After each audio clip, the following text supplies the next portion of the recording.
Whenever I'm sitting in a park with nothing better to do, or on the subway ride that's 1 or 2 stops too long, I end up taking out my sketchbook and drawing people. It's always people that catch my attention. Big coat, headphones, interesting facial features, anything that I might feel would be fun to put on paper.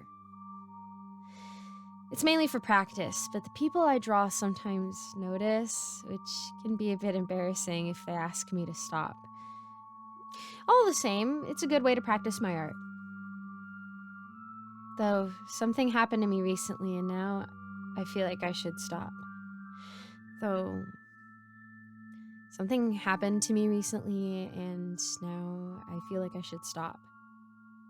I was on a subway, a long, boring ride, the kind where the doors only open every 5 minutes. I was traveling to visit my family, but they live on the far side. So I did what I always did and removed the pencil and sketchbook from my bag. The book isn't very large, but it is clear what I'm doing whenever I do use it. With the proper tools in hand, I scan the crowd for someone distinctive.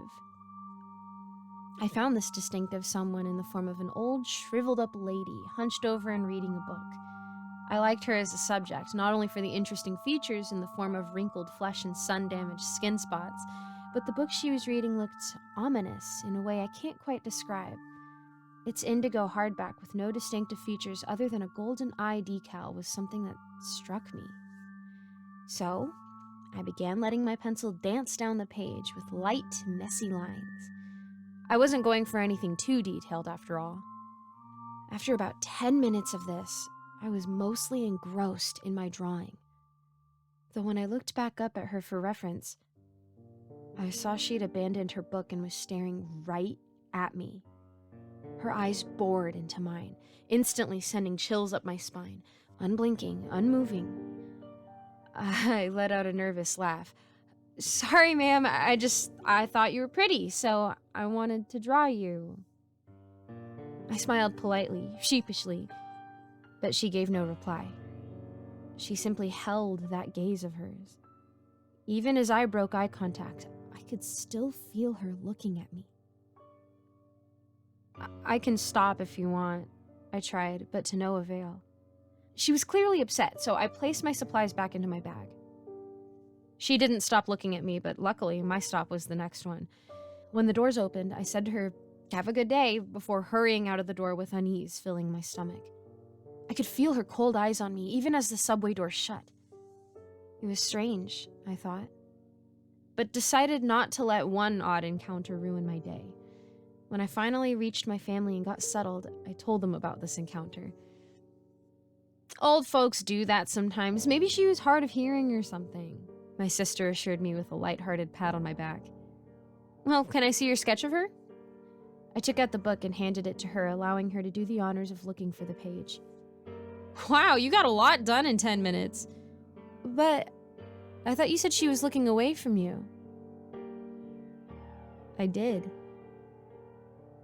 Maybe she had the wrong page open?" I peered over her shoulder, and my stomach dropped. This wasn't my drawing. Instead of the messy, unfinished pencil sketch, it was a much more detailed drawing of her with much darker tones, what appeared to be charcoal. It was still the same old lady, but she was looking right at the viewer and smiling a wide, unnerving grin. Without a warning to my sister, I tore the page out and threw it away in my bewildered panic.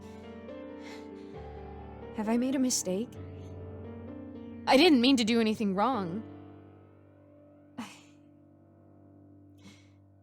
I think I need help.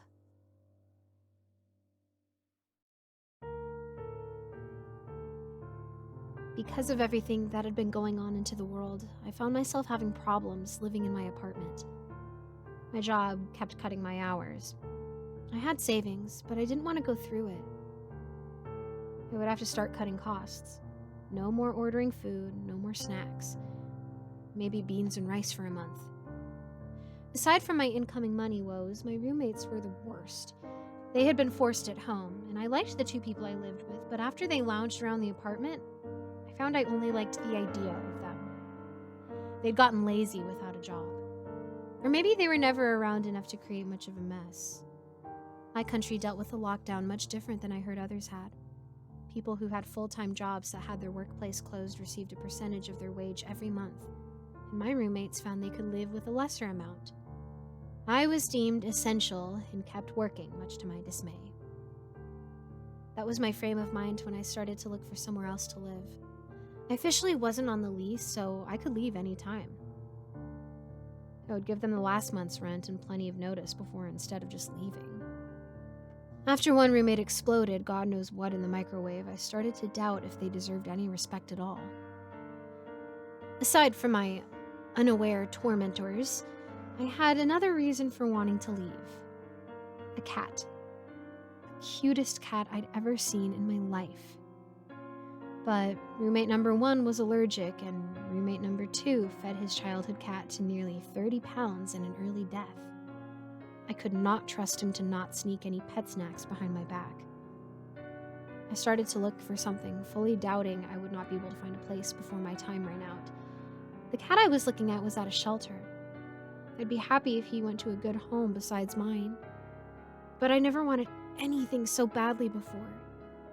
Any spare time I had was looking for apartment listings, but all were out of my price range. On top of trying to adopt a new pet, it was a bad idea to drain my funds moving and getting it. On top of trying to adopt a new pet, it was a bad idea to drain my funds moving and getting a cat at the same time. If he got sick, I wouldn't be able to spend the money on him. Fretting as the days went by, I decided to expand my search to any kind of rental. I would live in someone's basement if they let me bring a cat. And then I saw it. A condo for rent, far too cheap to be real. It had 3 bedrooms, 2 were pretty small, but that was fine. 3 floors, washer and dryer included. The basement was mostly finished, and nothing this nice should have been for rent this cheap. Of course, I checked to see if there was any murders or weird deaths in the area, but I didn't find anything. No rumors of it being built in a cemetery or something like that. I called up and grilled whoever I could, asking why the rent was so cheap. I finally reached the owner, and he said it was because he priced it so low just to get someone renting. For some reason, no one was interested in the place, so he kept dropping down the price. For a year, the place had sat. People would come and do a tour, but backed out saying they found other options. Just unlucky for him, I guess, but perfect for me. After my research, I decided that this was going to be my place. My move was a fast one. The condo felt a bit empty, having so much room to myself. I would need to fill it up with furniture later, but first, I was going to adopt my cat. My cat was nothing special, to be honest, just a normal black and white tuxedo that looked like any other tuxedo cat you could find. He was older, too, at least 10 years, so that's why he sat in the shelter for so long. His name was Max, and I kept it. I know some people renamed their adopted pets, but that always felt strange. He'd been Max for 10 years. Why try and change it now? I couldn't explain why I loved him so much, but I did. He was a big cat, too. Not fat, just a big boy. And vocal. I found that out the moment I saw him. He chattered and made noises I've never heard from a cat before. Sometimes he would meow in a way that it sounded like a fully grown man just saying the word meow. So when I heard noises at 2:43 a.m. a week after moving and getting Max, I thought it was him. I sat up in bed trying to hear better. On the first floor, I heard a hello. Max? I called out, thinking it would make him meow again. Hello. Hello. Wello. Hello. The noises were weird, but Max was a weird cat. And they were cute. I've never heard someone say hello out loud before, but that was exactly what it sounded like. After his few hellos, he ended it with a big hi.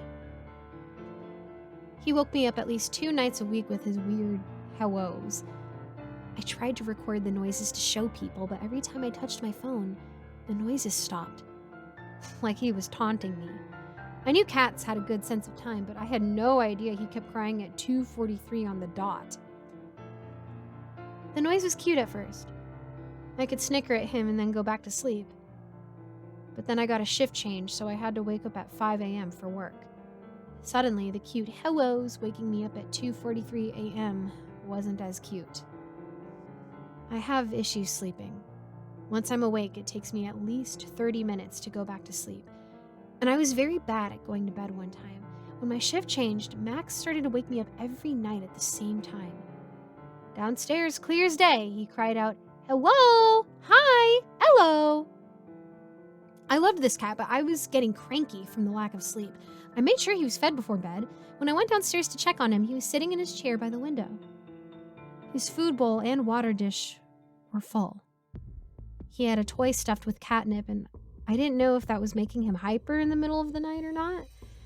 Even after hearing the hello from him, I never actually saw him make that sound. It always stopped when I started to get out of bed. I don't know why he was crying at night. It crushed my heart thinking he was missing his old family and was looking for them. Max had an incident in his fur where it was clear he wore a collar most of his life. I have no idea what would cause someone to give up a cat they loved for 10 years. I just only hoped that they were doing well and that Max was happy with me. He seemed happy. For a full week of losing out on sleep, I finally had a weekend off. I was ready to just crash the entire Saturday and went to bed early on Friday. But for me, early was midnight. I was asleep for a few hours and I heard Max crying again. Hello, hello, hi, hi. He was getting much better at sounding like a person. A lot of practice, I guess. Max, please, I begged, the lack of sleep getting to me.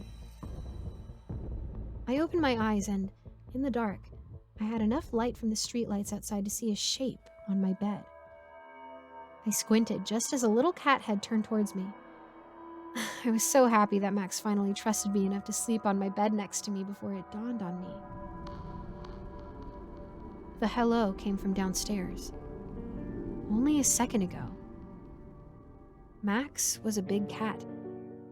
I would have felt him jump up on my bed if he just got there. My body turned to ice as I stared at my sweet Max in the dark. If he was right there, then who was making those noises? As if answering my unspoken question, something spoke right by my ear. Hello. The same voice I had been hearing for the past week spoke so close to me, its breath moved my hair. I was looking right at Max, so I knew it wasn't him. I did what anyone else would do. I jumped out of my bed screaming like a banshee. I ran over, turning my light on. After seeing nothing in my room, I then did something any other normal person would. I grabbed my cat and went to my parents' place. My mother thought I was overreacting. I had had a bad dream, and there was no need for me to drive to their place in the middle of the night, cat in tow. My father, bless him, went back to my place to check it out. He wanted to make sure no weirdo broke into my place and was hiding under my bed. He found nothing. No tampered locks, no places for someone to hide, no sign that anyone broke in, only that he found out I was a bit of a slob when I wasn't getting enough sleep. Because I was saving money on rent, I bought a security camera. I had to ask my landlord about it if it was all right installing it, and he was surprisingly nice. He offered to come by and check the place, making sure a camera above my front door had all the blind spots. He made sure no windows were faulty, and even offered to have my locks changed in case someone, somehow, had a key. I arrived home from work just as he was finishing up with the locksmith. I thanked him for going out of his way and worrying about me. I had only told him I had a scare and thought there was a chance someone had gotten into the place. I feel a little silly doing all of this. I really could have just dreamed up the entire thing, I admitted to him. I invited him in so he could pet Max and have a cup of coffee. Dream or not, you can't be too safe. You are a single woman living alone. The neighborhood's a good one, but I want you to feel safe sleeping at night either way. It's too bad the last renters took their camera with them. He commented, sitting on the floor, clearly in love with Max. Cameras? Did the last renters have issues too? I asked, feeling the hair on the back of my neck rise. Well, not really. The last person who lived here was an older retired woman. Her husband was with her, but he passed away. He was at bingo. He was a bingo, I think? Anyway, she went hill fast after that. She was calling the cops, saying someone kept breaking in. If that was true, I would have told you. Her family set up cameras but never saw anything. Because of her mental state, her family moved her into an assisted living home. Poor woman passed away soon after. Natural causes. Heart attack. I sent the family flowers. She was so nice. Had a cat, I think. Sort of looked like this one, but skinny. Honestly, all cats look the same to me. Somehow, what he had said made me more stressed out. Of course, the woman was seeing things, hearing things. I'm sure the police came and found nothing. We've been over the entire place and found no crawl spaces for someone to hide in. My locks were changed and a camera was set up. I was going to be fine. But my landlord's last comment made me doubt that, and seriously made me consider finding a new place or moving back in with my parents. The poor woman. Alzheimer's is awful, making her think someone was in her place sneaking up behind her at night. I mean, what person breaks into a place announcing themselves with a big hello?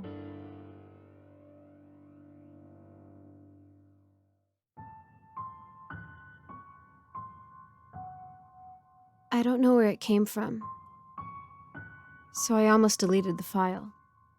At this point, I'm not sure whether it would have been a good idea or not. I'm pretty certain that things would have gone bad either way.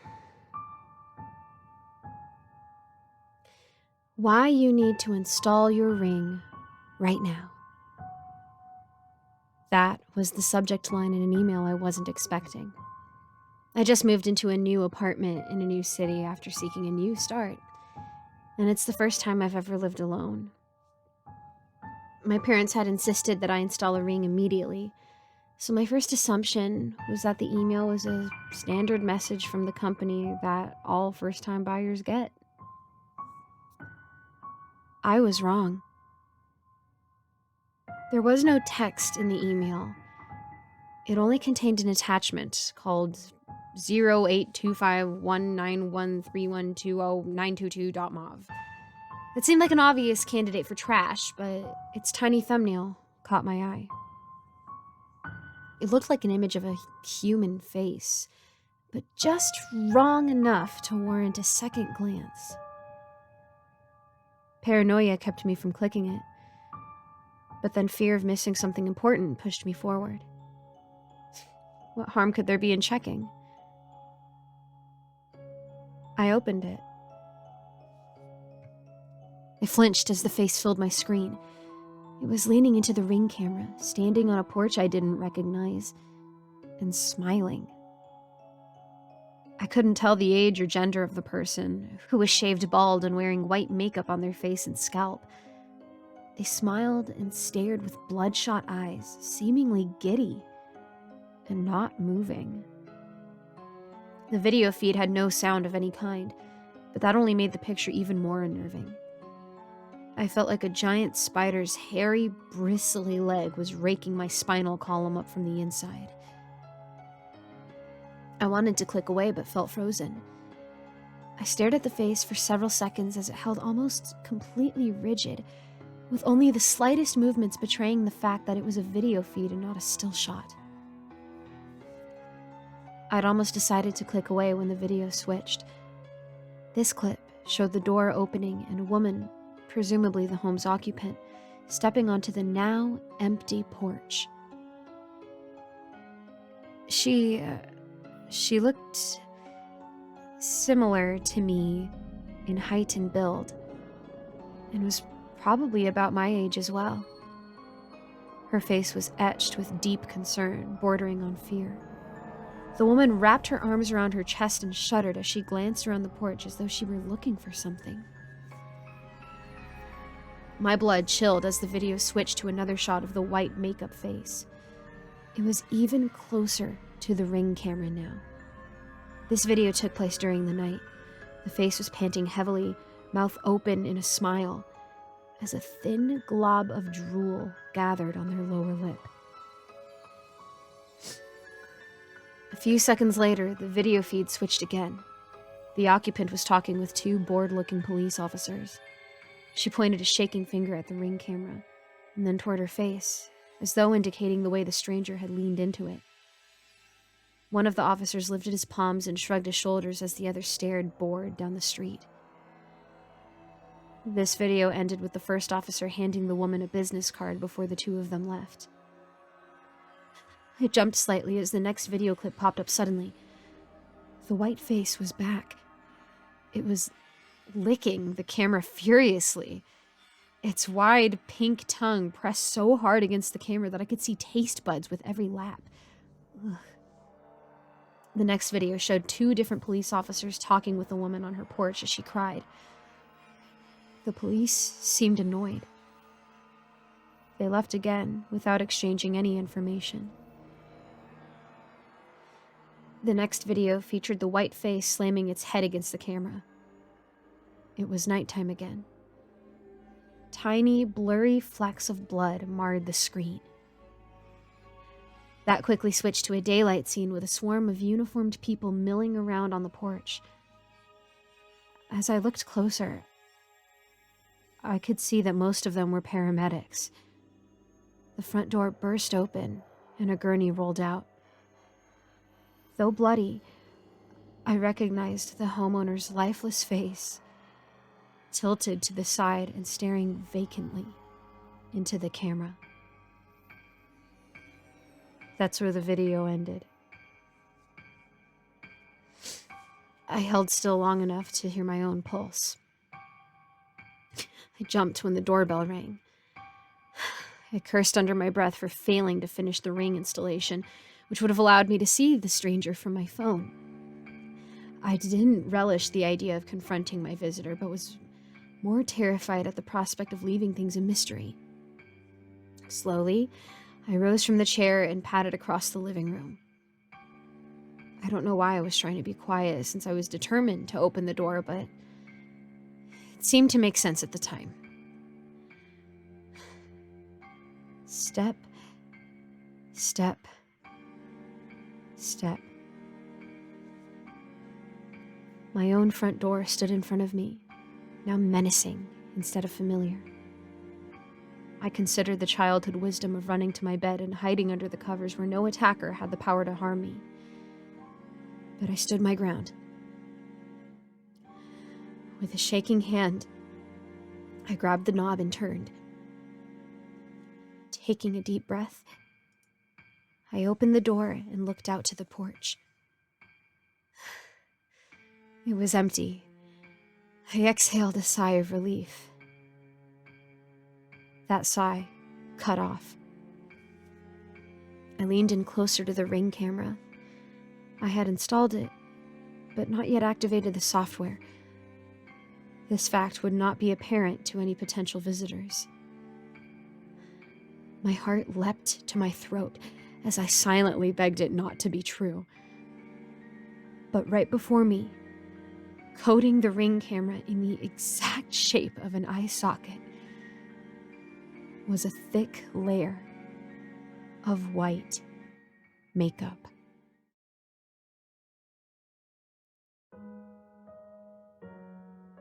The 3-day indent. That's what I called the spot where I laid in my bed, 3 days in a row after my mom passed away. There was a long, odd-shaped blob in the center of my mattress and sheets, the shape of me, caused by depression and pain, which is why I didn't leave my bed nor my room for 3 days straight. My friends and extended family were worried about me for that span of time.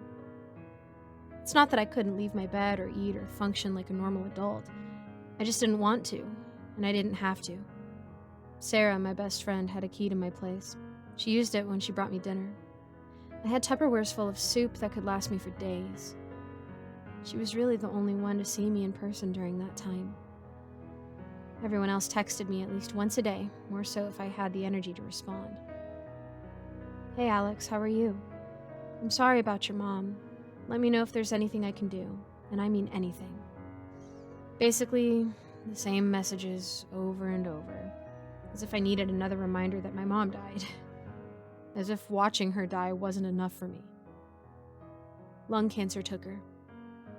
She smoked since she was a kid, but she went from 3 packs a day to 1 in a few years, and then tried e-cigarettes. She hated those. They taste like cough medicine, she'd say to me. How are they any worse than regular cigarettes? I would ask. At least their flavor is consistent. That was basically her answer every time. I always wondered if she'd ever quit. She got her chance when she started chemo, when she literally wasn't allowed to smoke. On the 4th day of her passing, I finally pushed myself out of bed.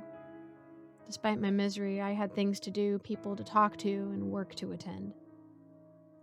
My job would have let me have more days off if I asked, but I needed something, anything, to get me away from my bed. But that spot, that 3-day indent, is still in my bed. Only because I can't sleep, and it isn't because of my mom's passing. In fact, I think I might have a stalker. I only came to this conclusion recently. You'll understand why. Mom had this weird-looking flower pot outside of the house. It was an ugly brown color with some weird loops and curls on it and handles on the sides to move it easier. It was a decent size, and it did the job just fine, but it definitely stood out against the rest of her garden. One thing she'd always used to do was toss her cigarette butts in it. I always thought it was disgusting and trashy looking. Mom, we got a trash can right inside that door, I'd complained to her. No one can see the butts in there, Alex. I'm just recycling, she'd joke back. Since she died, I hadn't cleaned it out or replaced the flowers there. The petunias inside of it were wilted and devoid of life, basically the floral copy of me. That's how her entire garden looked at the moment. I knew she'd be so pissed if she saw how poorly taken care of her garden was at the moment. I'll add that to my to-do list today. Watering the garden, I thought to myself. Maybe it'll bring some of it back. After taking a glimpse at the garden and her weird little ashtray of a flower pot, I headed off to work. I was sure that my coworkers and my manager were a little surprised to see me, especially since I kind of ghosted some of them while withering away at home. I doubt they blamed me, though. Everyone seemed sympathetic to me at work. There was even a bundle of roses in a vase on my desk for when I came back with a little note. Alex, we hope you're feeling better. Take it easy on yourself. I wondered how long these were on my desk, considering I didn't tell my manager when I was coming back, but it couldn't have been too long since they were still pretty and healthy. For the first time in a few days, I actually cracked a smile. And I decided that maybe doing some work won't be too bad after all. After giving the garden a little shower when I arrived home from work, everything seemed to perk up a little, thank God. As much as I hate yard work, the garden was like a piece of my mom that I didn't want to give up. Maybe I'll hire someone to take care of it for me, just until I learn how to properly garden, since I never really let my mom teach me. The vase of roses sat on the kitchen countertop as I stared at them. Can roses be planted in a flower pot? I wondered to myself. I guessed Google would know the answer, and I guess they can.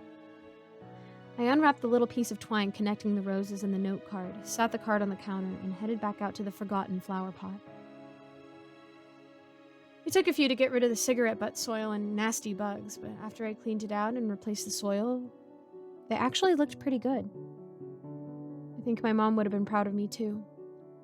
I had to make sure to thank my manager for them tomorrow, since I assumed he was the one to pay for them. 6:30 was a good time to decide that I had done enough gardening and that it was time to tuck in for the evening. I considered making myself some pasta for dinner until I remembered all of the soup Sarah brought for me. Oh crap, I need to text her. Hey Sarah, I said. Hey, how are you holding up? She replied. I actually went to work today and got some stuff done, so I'm doing better. Wow, already back at the office? She asked. Well, I had to get out of bed somehow. The indent has only grown bigger. Well, good to hear. Get some rest and go to bed for me, okay? I'll talk to you tomorrow. She texted. Rest. I haven't had a good day of rest for a while. Maybe that's what I needed for the last few hours of the night. To rest. I can rest on the couch while eating some of Sarah's tomato soup with homemade croutons while watching Ink Master. I think that's a perfect night of rest for me. And that's exactly what I did. I rested until my body just entered sleep mode around 8, and I passed out on the couch. But only until I heard something moving outside the front door. I checked the time on my phone. 10:34 p.m. Who in the world would be outside of my front door this late? It wouldn't be Sarah. She always falls asleep before 9. And even if she was here, she would have come in with her key by now. But she didn't. In fact, there wasn't even a knock or a voice. Just the sound of someone shuffling on the steps, followed by a slight thud. Looking back on it, I know I made the dumbest choice out of the choices I had, but I was still half asleep and my will to live was already diminished, so I went to the front door and opened it. I didn't see anyone outside, and there was nothing on the steps. So I just shrugged it off as an animal and plopped right back on my couch, ready to get the rest of my sleep for the next day. By the 5th day, I had a bit more pep in my step. Of course, the depression didn't just vanish in one night, but I didn't feel nearly as down or devoid of life as I did when I was indenting my bed for 3 days. Maybe the sunlight and activity really did give me some energy. That, and I had finally eaten something other than a Rice Krispie treat.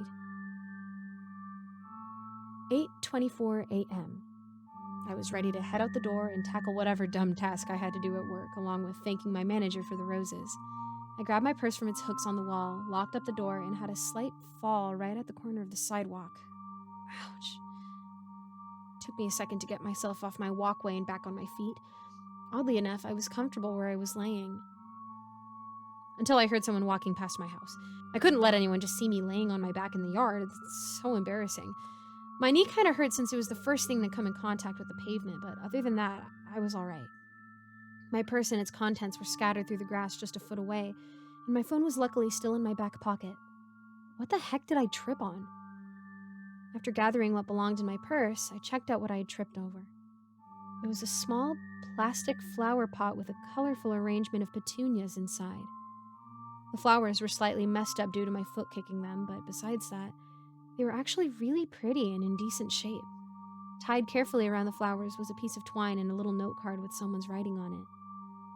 I picked up the flowers and pulled the note card so I can see what was written on it. Alex, I'm so sorry about Patricia. Sending my warmest condolences.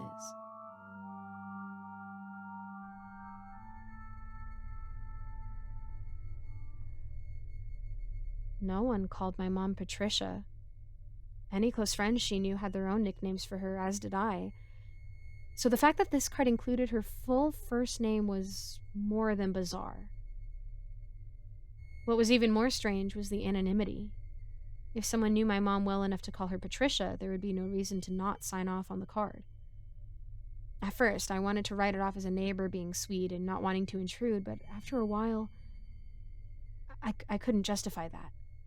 That was the first bundle of flowers I received.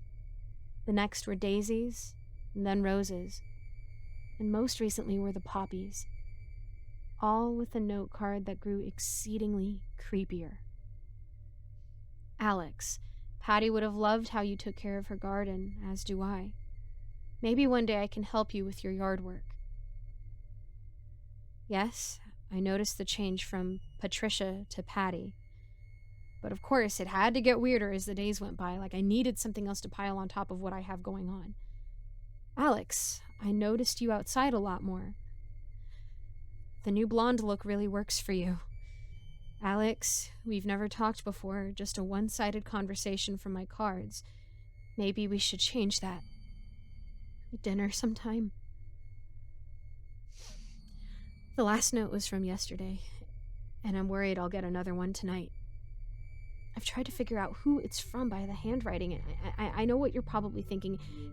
It doesn't match with my manager's. I've already compared the two, and other than him, there's no one else that has given me flowers before.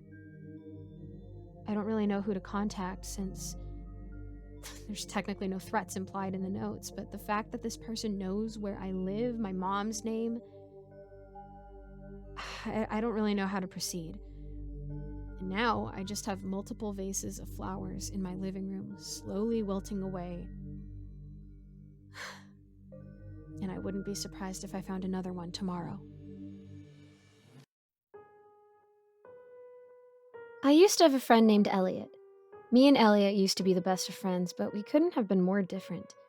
I was a confident, straight-A student. Elliot was shy and had ADHD, so he basically struggled with his attention span. Each day after school, me and Elliot would go to a nearby wood to explore. We'd make up some silly little make-believe play like Lost Pirates or Adventurous Explorers. We were just kids. I used to sit next to him in class. He refused to sit anywhere else because he had intense anxiety, but the teacher didn't mind.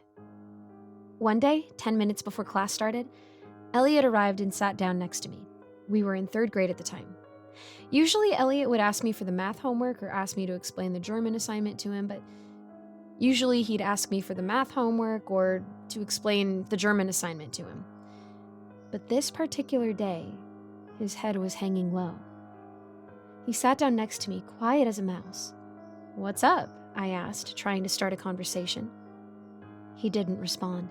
He didn't talk to me for the entire day. Ignored me, even. Finally, he spoke to me. Just before class ended, Elliot whispered to me, "Today, let's play hide and seek in the woods." Oh, okay. Why, though? Didn't you say you didn't like to play hide and seek in case you get lost? I asked, puzzled by his words. I want to now. School ended and we both headed towards the woods. The woods didn't really have any dangerous animals, but it was dense and a 3rd grader could easily get lost. When we got there, we threw our bags off and ran into the trees. We did a rock, paper, scissors match to decide who would seek. Elliot lost and became the seeker. I know it sounds strange, but I feel like Elliot purposely lost. When I pulled out paper, Elliot stopped for a second before taking out rock, but at the time, I didn't mind. I didn't want to seek. The first 2 rounds, I was caught pretty quickly. For some reason, Elliot refused to hide and let me be the seeker. Again, I didn't really care. I'm bored. You're too easy to find with your big ol' head, Elliot said. Well, why don't you hide for a chance? No, Elliot said firmly. Hiding is no fun. Let's go deeper into the woods. Deeper than before. Somewhere unfamiliar, where I would have a harder time seeking you. Elliot wasn't like this. He didn't like to break any boundaries. He was a scared, shy little boy. Who are you and what did you do to my friend? I joked. I'm Mr. Nobody, he said in a voice which was meant to be funny, but just sounded serious and blank. He grabbed my hand and started to run deeper into the woods, taking weird turns and twists. I yelled at him to stop. How were we supposed to get out of this, you idiot? Relax, he said, stopping at a tree. I don't know why, but I felt like he was looking for this exact tree. It was the broadest and tallest there. Go hide. Now. It was more of a demand than anything. He hit his face towards the tree and started to count backwards from 100. I ran in the direction we came in. If I was going to hide, it was going to be as close to home as it could be. I managed to retrace pretty much the entire route back and hid behind a boulder where I usually hid. Suddenly, I felt as though I couldn't trust Elliot. He was strange and cold and seemed to be very intent on going deeper, where if we get lost, we could barely find each other, let alone our way back home. It didn't feel like the sweet, shy Elliot I became friends with. I was glad I decided to hide close to home. I knew I was a long way from Elliot, but that's what made me feel safe. 5 minutes turned into 10. 10 turned into 15. Nearly an hour had passed. Elliot hadn't found me. I'm not sure if I was glad or not. Suddenly, I heard a distant yell calling my name. It was Elliot. I yelled back, again and again. About half an hour of screaming and yelling each other's names. And I found Elliot. He was covered in dirt and blood and was limping. One of the lens of his glasses had fallen out and the other was broken. He was crying, still calling my name. He jumped into my arms and sobbed. I started to cry as well. I put Elliot's arm around me and supported him out of the forest. I wasn't lost physically, I was lost mentally, emotionally. We didn't talk about the incident for months. Elliot lost sight from his left eye. The doctors have no idea how. When I finally did ask Elliot about the incident, what he told me made my heart sink. It wasn't me, it was you. You dragged me to that tree and told me to seek. You kept telling me you wanted to hide, but I know it wasn't you. You were not yourself. Apparently, we both were having some kind of hallucination. There was something that wanted us to get lost, and that something would have succeeded if I had done what it wanted and had gone deeper in. Since then, both Elliot and I have been having serious blackouts, not knowing what either of us have been doing for the past hour or so. It's like that thing is still trying to control us, control our life. I've moved out and now live in Canada, far from my hometown. Elliot shifted to Germany to continue his studies. We still keep in contact. Every week or so, we talk about the incident, trying to figure out what was happening. And I think, in a way, that thing really did succeed. We've both never been so lost before.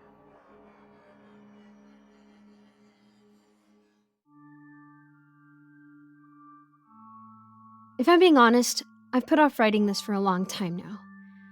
I hoped, as I'm sure most would if they were in my position, that it would simply go away.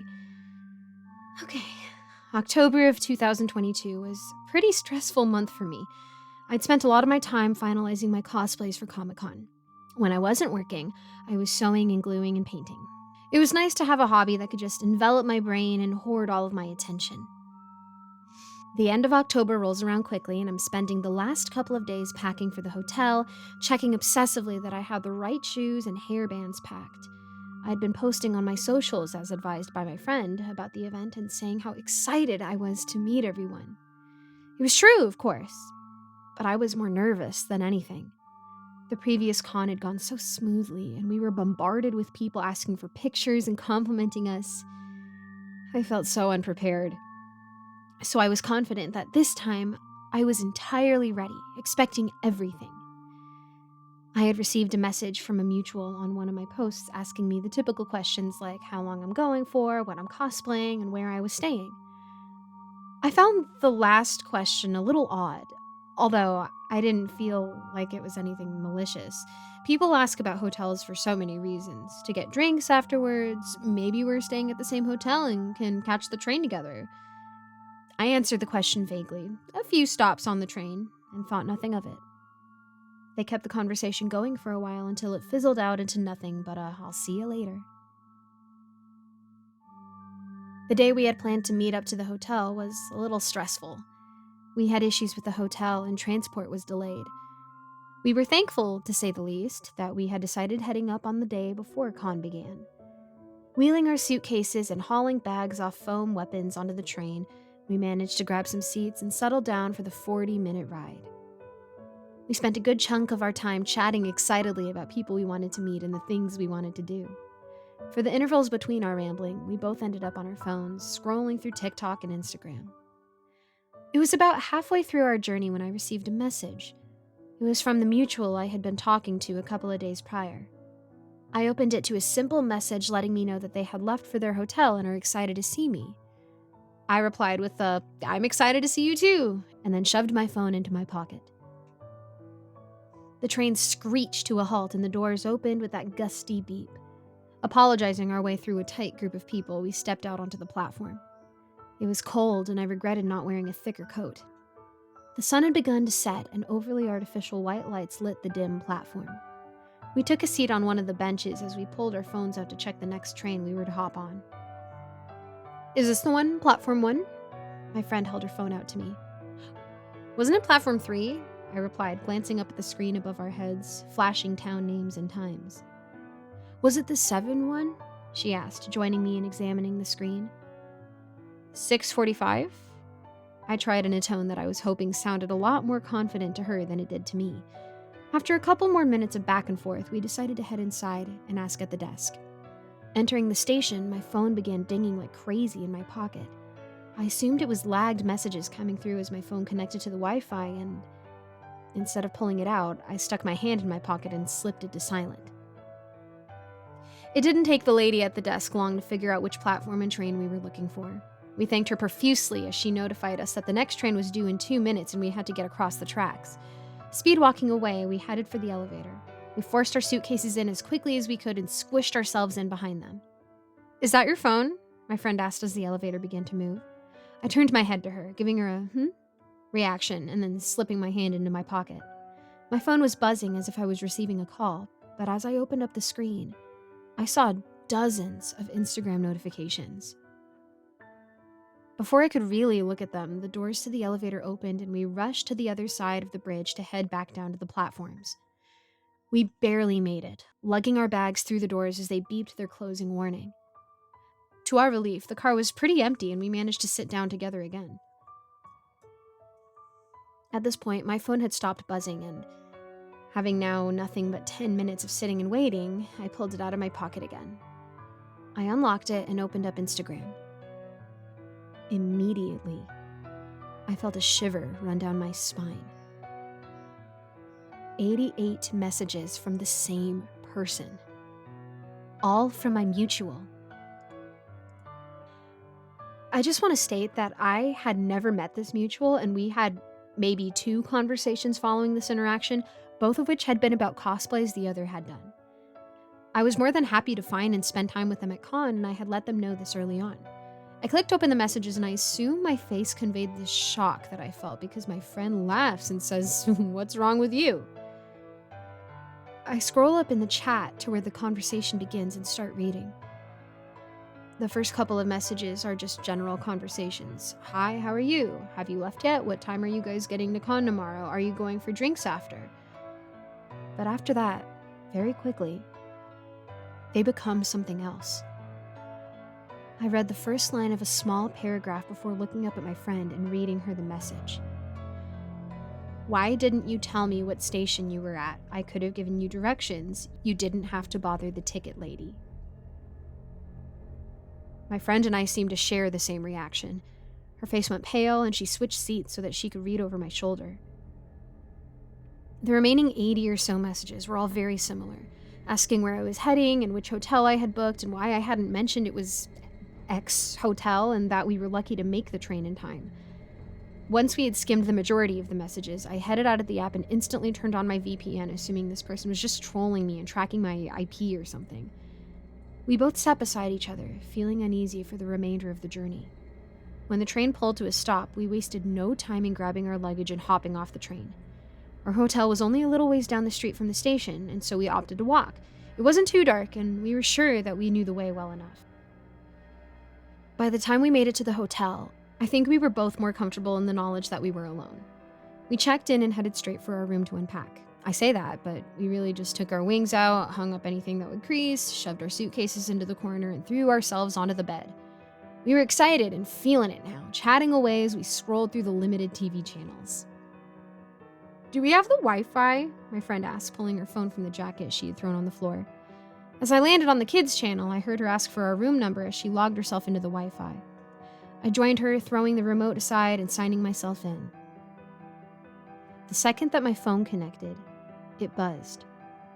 It was Instagram again. I opened it hesitantly and read out the message. "I would appreciate if you didn't share my messages with your friend." I froze. My whole body ran cold. This person knew that I had read out their messages to my friend. How? We were on the train. The car was mostly empty and no one had gotten on with us, at least not that we saw. Were they on the train already? Was it a coincidence? Maybe we were just all headed the same way. I debated messaging back, but instead I just blocked their account. I heard nothing else, and as we fell asleep listening to what I thought was Peppa Pig, the night ended. Morning rolled around, and the pleasant sound of an iPhone alarm woke me up. It was still dark outside, and as I forced myself away, I groaned. What time is it? It was 5:30. I forced myself up, keeping my eyes closed and my face scrunched in disgust. It's so early, I mumbled. My friend laughed and closed the bathroom door as the shower started up. I threw myself back down and reached around clumsily for my phone. I unlocked it, squinting at the light. I spent a while scrolling through my apps as my friend showered and began to do her makeup. It was 6:15 when I managed to pull myself up and into the bathroom. I was looking through my music before starting the shower, something to wake me up, when my phone rang. It was an unknown caller. I rejected the call, as I'm sure most people would, and continued without giving it a second thought. I played my music and hopped in the shower when my phone rang again. I sighed, pushed open the door slightly, and looked over. Unknown caller. I rejected it again, leaving a wet finger mark on the screen, and continued with my shower. Not 2 minutes later, it rang again. Thinking it was either important or, as I was expecting, a caller that wouldn't stop until I answered, I swiped the call. Holding it awkwardly to my ear, I mumbled, "Hello?" There was no answer. In fact, I couldn't hear anything on the other line. I waited a second, gave another half-hearted, "Hello?" and then hung up, resuming my shower. I got out, brushed my teeth, stuck my contacts in, and began my makeup before my phone rang once again. I answered again, giving an irritated "hello?" Almost instantly, a reply came. It was a husky voice. Hello. I didn't know how to reply. Whoever was calling was addressing me as a friend. "Who's calling?" I asked, dismissing the question. There was a moment of silence, and then they replied with something that took me by surprise. They simply stated my Instagram name. My mouth grew dry. I couldn't speak. It was only when the caller gave a little You still there? that I was able to respond. "Leave me alone." I think this came out more as a question than anything, but I followed it quickly by ending the call. Unable to block the number, I simply blocked calls from anyone but my favorites. I pushed open the bathroom door, wrapped in a towel, and began telling my friend what just happened. Her eyes were saucers and her mouth dropped open. She gave me the option to stay in the hotel for the day, but I had spent way too much on tickets to miss a day because of an Instagram stalker. I wish I would have taken the stalker angle more seriously, but alas, I didn't. And we continued to prepare for our first day. We got back to the hotel having completed the first day without any hiccups or overly weird interactions. I had pretty much forgotten about the morning incident. Taking off our wings and jumping into our pajamas, we chatted away about our favorite cosplayers and the cutest people we had met that day. It was nice. The whole thing had been very fun for the both of us. We had been asked for pictures by multiple people, with them and without them. I had felt a little like a celebrity that day. Looking through our pictures, we both marked off our favorites to review when we get back home. That's when my friend began scrolling through Instagram. There was a picture that she had happened to stumble upon of me and her. It was taken from a little bit away, zoomed in. It did strike me as odd because the person obviously hadn't come up to us, but had tagged both of us in the picture. It wasn't even a good picture, grainy, a little blurry.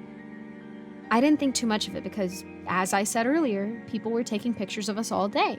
I assume perhaps this person had been following us for a while and just recognized us, or perhaps they found our tags later. Either way, we dismissed it and continued with our own things for the rest of the night.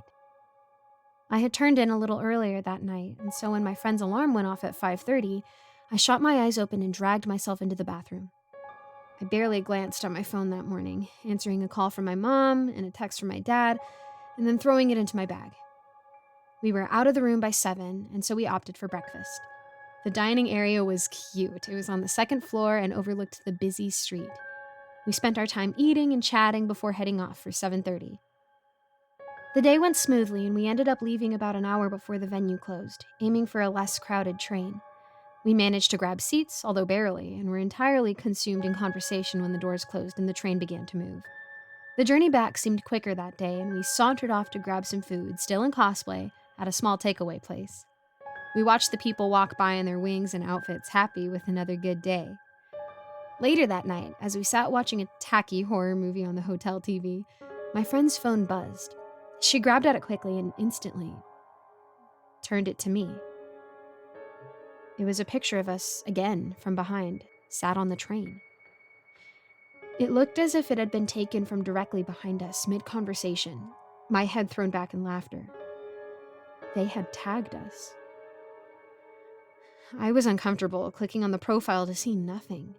The only picture was of us on the train. We reported the image and both blocked the account and were forced to have yet another uncomfortable conversation about our safety. We had agreed that tomorrow we would be on the lookout and would report anything suspicious. After all, my friend had said, you don't know what this person or people are capable of. Day 3 went by quickly, and I was actually sad when a booming voice had announced that the venue was closing and had thanked us for making a great con. We made our way slowly to the doors, sandwiched in a crowd of cosplayers and plushies.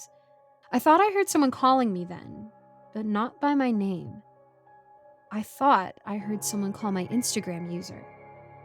I looked around as we shuffled towards the door. No one seemed to have their eyes on me. It was when I heard it again that I nudged my friend. Did you hear that? Is someone calling me? She listened. I listened. But nothing more came of it, and before we knew it, we were standing on the platform in a sea of cosplayers. We stood against the wall, aching and tired, but trying our best to talk about the things we had purchased that day. It was when my friend was telling me about all the figures she had stopped herself from buying that my eyes floated up to the bridge overlooking the platform. It was the walkway that led to the entrance of the venue, and it should have been empty as security was pushing everyone one way from the doors. But I could have sworn that I saw someone, just for a second, looking down on us all. I know that this is just pure superstition and that I have no proof, but I swear that they ducked as I looked to them. Before I could really mention it, the train pulled up and we piled in. As we began to pull away, I tried to get a look up at the bridge again, and I saw someone standing up, as if they had ducked behind the railing. I brought it up briefly to my friend as people flooded off at the first stop, and I think she was more unnerved than I was. She seemed to shoot her gaze around constantly, even as we exited the train and started down the stairs to the main street. The evening had been tense, and we had opted out of going drinking with friends. We made pot noodles that we had packed with the room's kettle and ate those in near silence. Neither of us really went on our phones that night, checking every now and then if our parents had texted us or if anything important had come through. I think we were both eager to get home where we felt safe. We went to sleep around 9-ish, both cuddling plushies we had bought. It was 1:27 when I was woken up.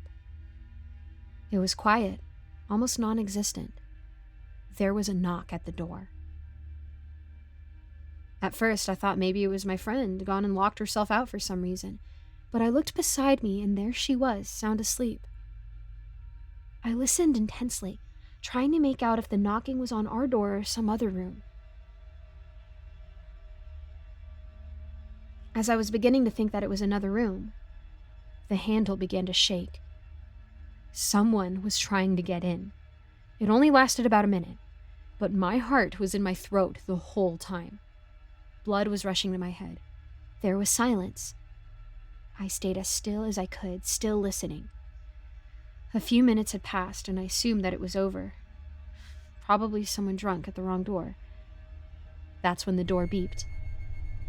The handle was pulled down, and the door inched open. "Who are you?" I near shouted, shaking my friend awake. We had bolted the door, and so it wouldn't open past a slither. I could make out nothing more than a silhouette. My friend came to, and following my eyes, she quickly picked up on my fear and pushed herself back into me. Open the door. Open the door. I struggled to respond, feeling bile rise in my throat. "Get out, or we'll call the police," I warned. I was talking loudly, confidently, but I was shaking, gripping my legs to stop myself from crying. The silhouette froze for a second, and my friend began to cry beside me. "Get out!" I spat in my most threatening tone. The door began to close slowly, no more words escaping the silhouette's mouth. When the lock clicked and I heard footsteps begin to walk away, I bolted to the door and pushed both of our suitcases up against it. My friend was wailing at this point, and I had rushed to the toilet to heave until I emptied my stomach. We called the police soon after, turning all the lights in the room on and staring obsessively at the door. They came to talk to us not long after and, hesitant to open the door, we had asked reception to call us when they arrived. We plodded down in our pajamas, sweating, puffy-eyed to give our statements. Neither of us slept for the rest of the night.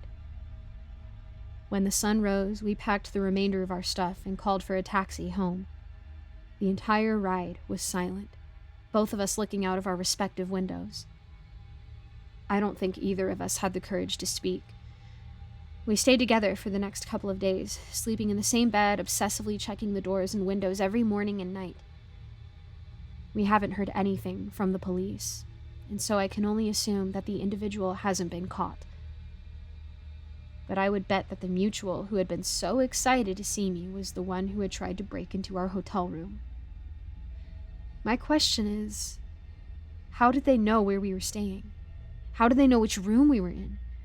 And how did they get the key?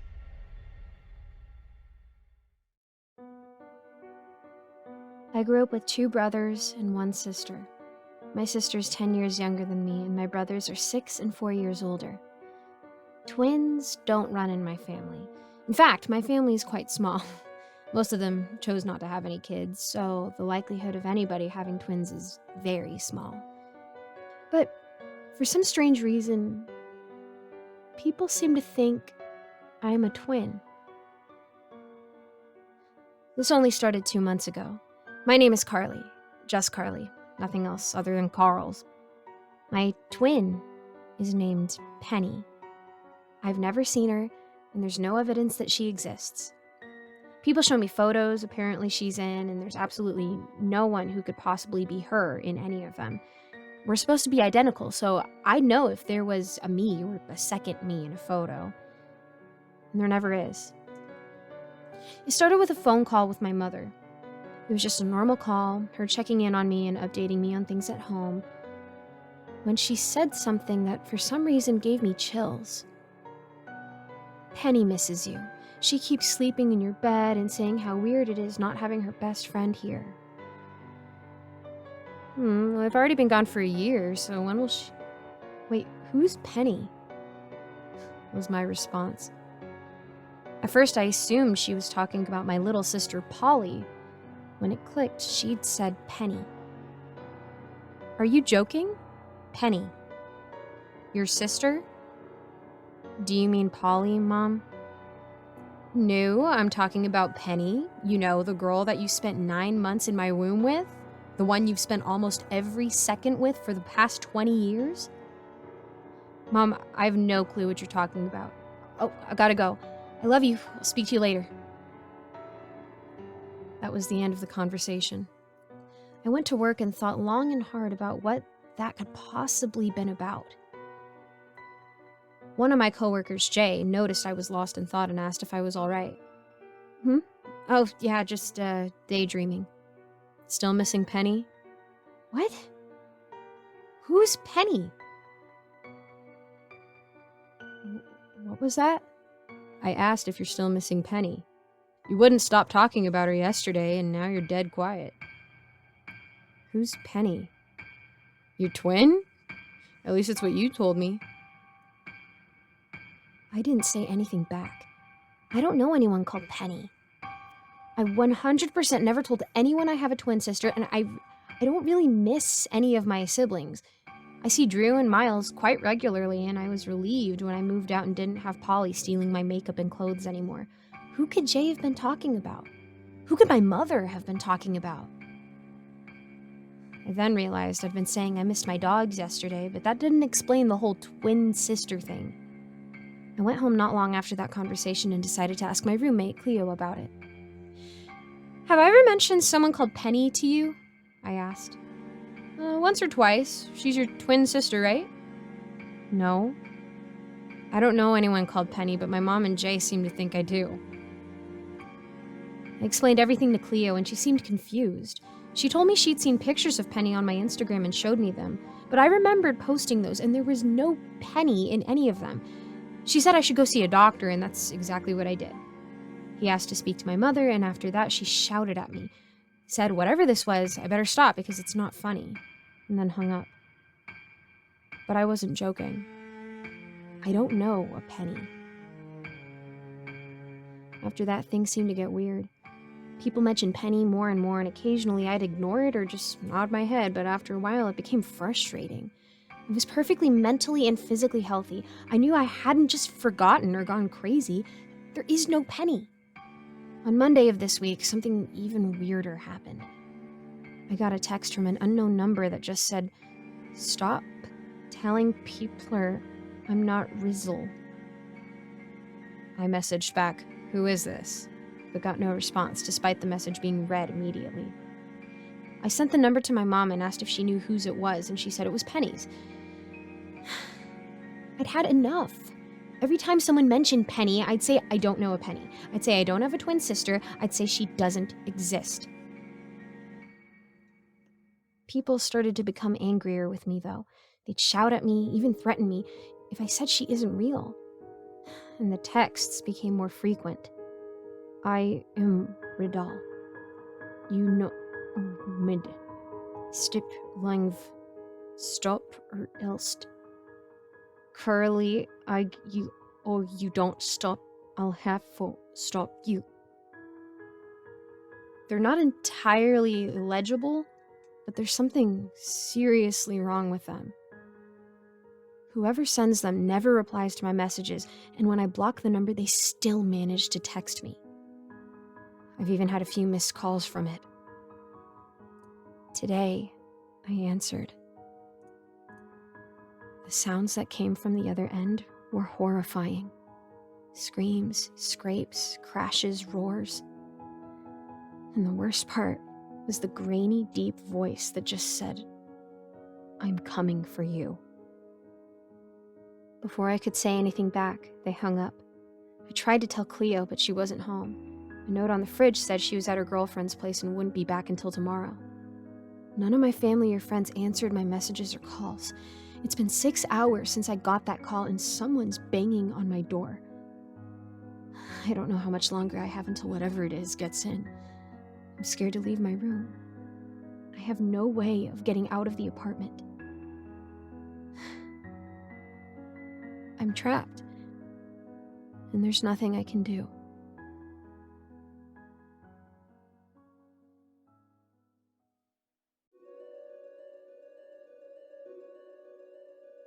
Being a broke college kid is about as fun as you'd expect.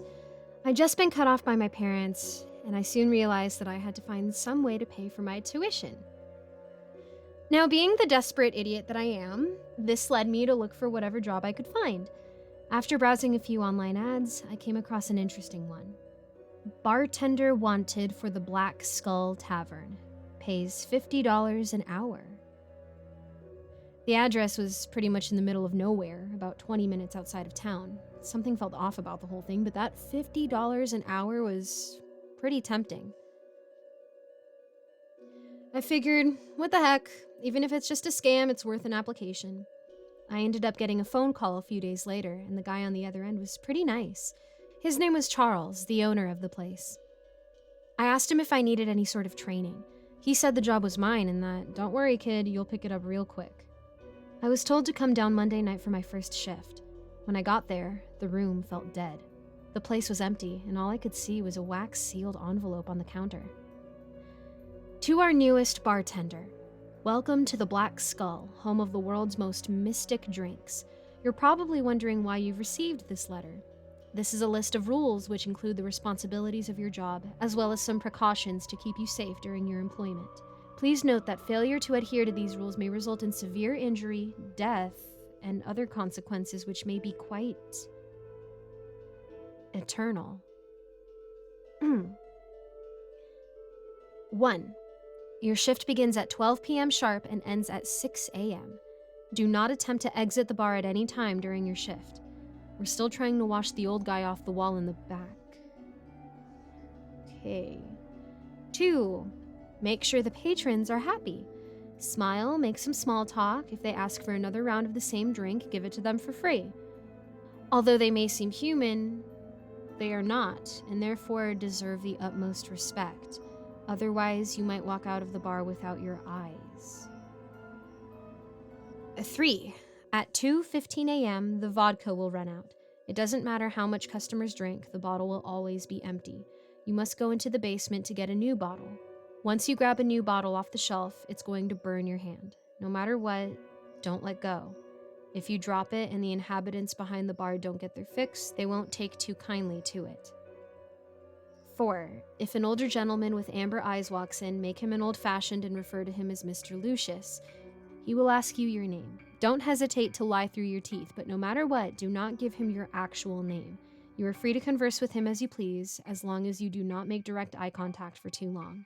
If you see the flames within his eyes, you may begin to lose hope.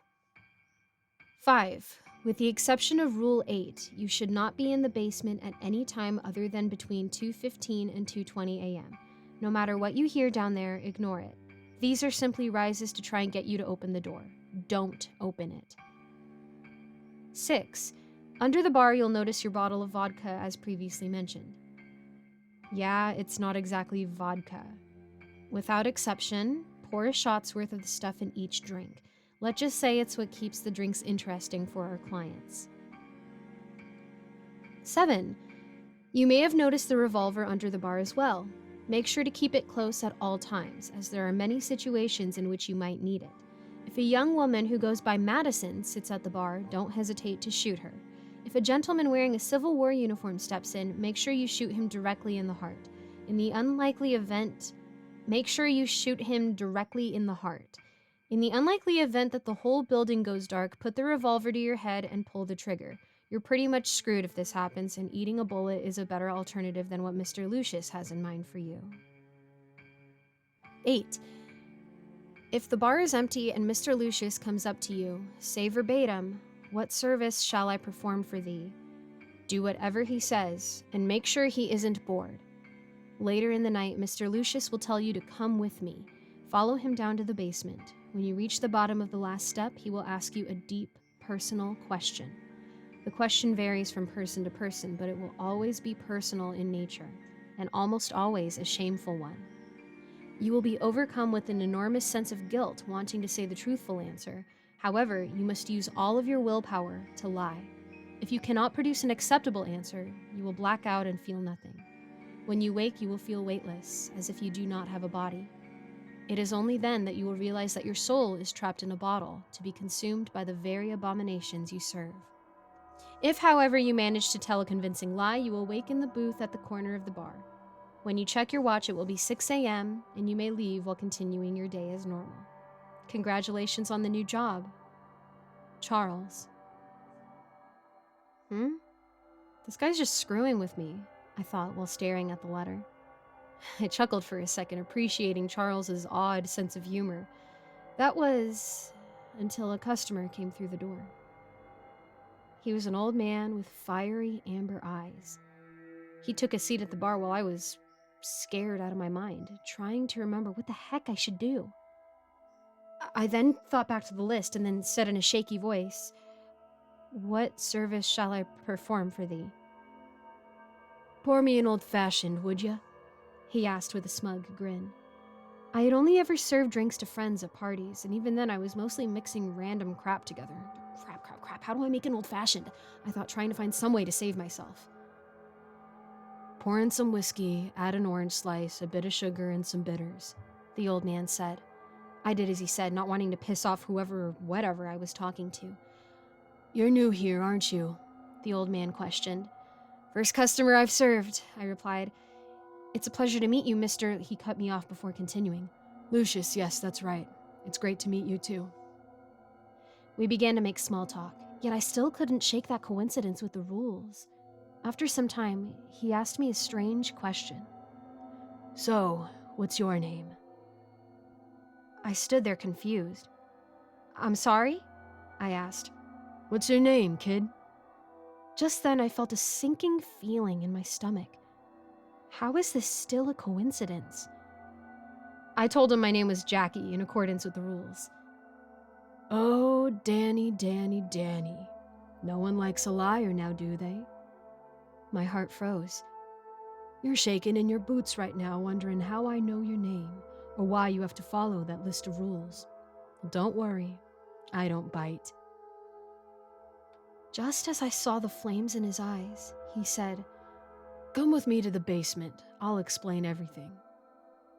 I was done at this point. No matter how hard this thing was trying to act human, I knew something was very, very wrong.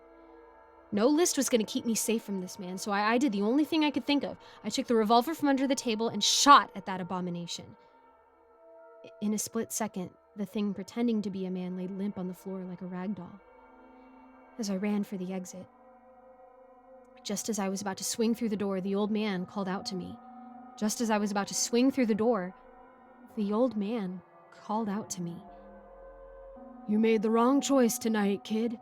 Tonight, I'll let you live. But just know that no matter where you run or what you do, I will always be near. Rule breakers deserve to be punished. I booked it out into the parking lot towards my car when suddenly I heard a roar from the nearby woods. I didn't want to find out what happened to the last person, so I just got in my car and floored it. When I got home, I tried calling Charles, hoping against hope that he would know how to take care of Mr. Lucius. After 4 tries, he finally picked up.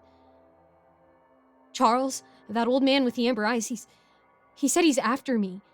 I said through heavy breaths. What do I do? Please, Charles said with a smug tone. Call me Lucius. I'll be seeing you soon.